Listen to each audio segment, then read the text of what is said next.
সৰুপথাৰত বৰদৈচিলাৰ তাণ্ডৱ, ধুমুহাত বহুতো ঘৰ দোকান ভাঙি চুৰমাৰ।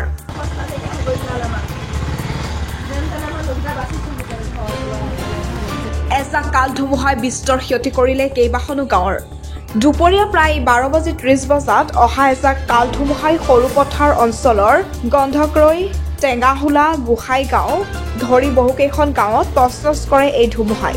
বহুসংখ্যক ঘৰ ভাঙি চুৰমাৰ কৰাৰ লগতে বিদ্যুৎ পৰিবাহী তাঁৰত গছ ভাঙি পৰাৰ ফলত ভয়ংকৰ পৰিস্থিতিৰ সৃষ্টি হয়। আনহাতে কেইবাখনো দোকানৰ টিনপাত উৰুৱাই ইকৰালি পথাৰৰ বহু দূৰ দূৰণিলৈ লৈ যায়। গৰু বিহুৰ আগদিনাখন প্ৰকৃতিৰ এই তাণ্ডৱ লীলাৰ ফলত অসমীয়া ৰাইজৰ মন সেমেকি যোৱাৰ লগতে কিছু কিছু লোকৰ থকা ঘৰটো ভাঙি নিয়াৰ বাবেই শোকত ভাগি পৰিছে। ইফালে বহু লোকৰ ভঁৰাল ঘৰো ভাঙি তছনছ কৰে। বাটাম ভাঙি পেলালে, তাৰপৰা টিং যিমান আছিলে চব উৰুৱাই নিলে। তাৰপৰা আমি ভিতৰত আৰু টেবুলৰ তলত যেন তেনে সোমাই বাচিছোঁ আৰু।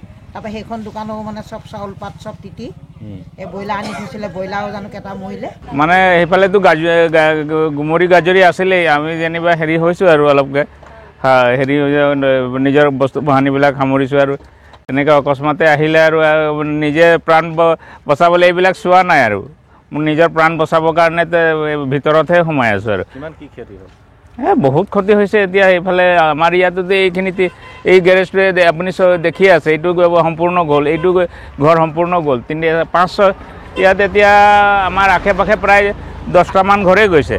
আমাৰ ঘৰ চব ভাঙি একদম হেৰি কৰি পেলালে, চেপেটা কৰি পেলালে। কোনডোখৰ ঘৰ? ওচৰতে কি গাঁও? আমাৰ গোহাঁইগাঁও পৰে। ভিতৰতে আছিলে নেকি বৰষুণ?